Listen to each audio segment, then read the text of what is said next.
안녕하십니까. 이어서 광주 MBC 뉴스데스크입니다. 어느새 봄이 성큼 다가와 있음을 실감할 수 있을 만큼 오늘 날씨 참 포근했습니다. 일찌감치 꽃 구경에 나서거나 야외 활동을 하며 봄 기온을 만끽하는 나들이객들이 많았습니다. 정영욱 기자가 보도합니다. 가녀린 가지에 마치 솜사탕이 달린 듯 앙증맞게 핀 야생화.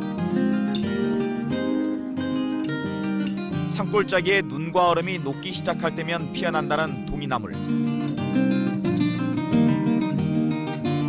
바람풍 이슬로, 풍로초에선 꽃 이름답게 신선한 봄의 향기가 묻어나는 듯합니다. 봄의 전령사인 야생화가 꽃망울을 터뜨리기 시작했습니다. 야생화 마니아들은 한아름 봄을 나는 듯 설레기만 합니다. 이제 저희 집 마당에 심어서 봄을 더 깊이 느끼려고요. 전시된 야생화는 모두 600여 종. 봄이 문턱을 넘어 본격적으로 대지를 깨우면 말 그대로 꽃의 향연이 펼쳐집니다. 지금 아마 밖에 나가시면 봄맞이도 지금 만개해 있을 거고 상당히 봄이 올해는 알게 모르게 빨리 오고 있습니다. 여성들이 꽃에서 봄 기운을 느꼈다면 남성들은 야외 활동을 하며 봄을 체감했습니다. 뛰고 또 뛰고 겨울의 마지막 끝자락을 밀어내고 신압으로 기지개를 켜는 봄 기운 속에 겨우내 움츠렸던 몸과 마음도 저절로 풀립니다. 지난주까지만 해도 날씨가 좀 싸늘했는데 오늘은 날이 너무 좋아가지고 운동하기에 너무 좋은 날씨인 것 같습니다. 포근하고 따뜻한 2월의 마지막 주말. 파릇파릇 돋아나는 봄으로 가는 징검다리가 되고 있습니다. MBC 뉴스 정용욱입니다. 어젯밤 9시 20분쯤 광양시 북북동쪽 13km 지역에서 규모 2.3의 지진이 발생했습니다. 이번 지진은 경북 의성과 북한 황해도에 이어 한반도에서는 올 들어 세 번째로 발생한 지진입니다.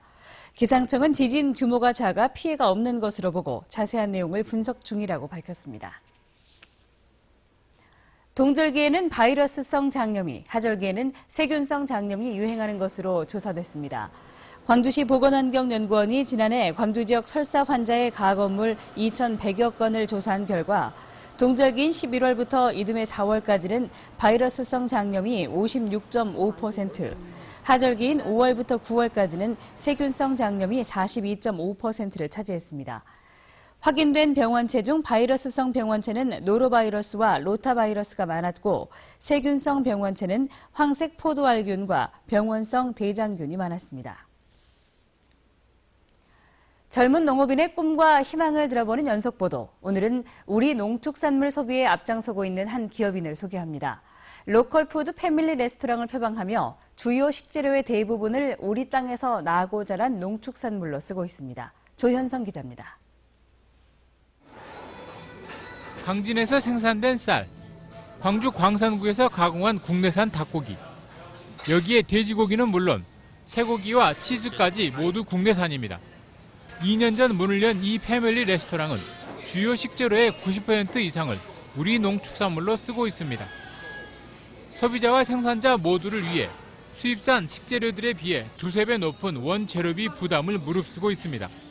안전한 먹거리를 제공을 하고 또 농가에게는 그 소득을 올려줄 수 있는 부분이 이거 아닌가라고 해서 한번 시작을 하게 되었습니다.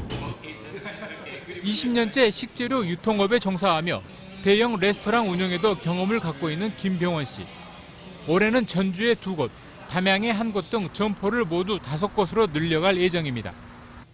나아가 기업 활동의 궁극적인 목표를 이익이 아닌 일자리 창출에 두는 사회적 기업으로 지정받는 것도 계획하고 있습니다. 농축산물들을 빨리 더 짧은 시간 안에 많은 양을 소비할 수 있는 방법이 되지 않을까 이런 생각을 저는 갖고 있습니다.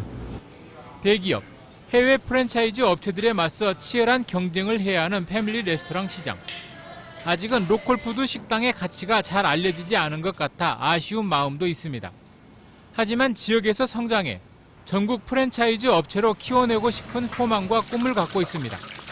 조그마한 관심을 기울여주면 우리 이 브랜드가 조금 더 빨리 나가서 우리 농축산가에도 도움이 되고 또 자기 어떤 창업을 앞두고 있는 분들한테도 용기와 희망을 줄 수 있는. 수익이 최우선시되는 외식업 시장. 한 젊은 유통업자가 우리 농축산물을 전면에 내걸고 의미 있는 도전에 나서고 있습니다. MBC 뉴스 조현성입니다. 아파트에 주차돼 있던 차량들이 파손되거나 절도 피해를 입어 경찰이 수사에 나섰습니다. 광주 북부경찰서에 따르면 어젯밤 9시부터 오늘 아침 8시 사이 광주시 북구 일곡동의 한 아파트에 주차돼 있던 차량 넉 대의 유리창이 파손되거나 금품이 털렸습니다. 경찰은 똑같은 수법으로 보아 차량을 파손한 점으로 보아 동일범의 소행인 것으로 보고 인근 CCTV를 분석하는 등 용의자의 뒤를 쫓고 있습니다. 오늘 오후 1시쯤 담양군 담양읍의 한 제지 공장에서 불이 나 소방서 추산 9,800만 원의 재산 피해를 내고 3시간 만에 꺼졌습니다. 경찰과 소방당국은 공장 출입구 쪽에 있는 파지 수집장에서 불길이 시작됐다는 목격자의 말을 토대로 정확한 화재 원인을 조사하고 있습니다. 이에 앞서 오늘 오전 11시쯤에는 보성의 한 축사에서 불이 나 소방서 추산 2천여만 원의 재산 피해를 내고 50분 만에 꺼졌습니다. 앞서 보도된 것처럼 체벌을 받은 고등학생이 뇌사 상태에 빠진 것과 관련해 해당 교사가 경찰에 입건됐습니다. 순천경찰서는 지난 18일 지각을 했다는 이유로 18살 송모군의 머리를 교실 벽에 부딪히게 한 담임교사 59살 송모 씨를 폭행 혐의로 입건했습니다. 체벌을 받은 송군은 당일 저녁 9시 35분쯤 쓰러져 병원으로 옮겨졌지만 뇌사 판정을 받았습니다. 경찰은 학생들을 추가로 불러 구체적인 정황을 파악하는 한편 의사 소견 등을 바탕으로 체벌이 뇌사에 영향을 미쳤는지 수사할 계획입니다. 경주의 리조트 체육관 붕괴 사고와 관련해 전라남도가 도내 수련시설과 연소시설을 긴급 점검합니다. 전라남도는 신학기 수련회와 신입생 오리엔테이션 등으로 많이 이용되는 도내 수련시설 48곳에 대해서 23개 반, 70명의 민관 합동 점검반을 구성해 오는 24일부터 사흘 동안 시설물 붕괴 등의 위험 요인을 확인합니다.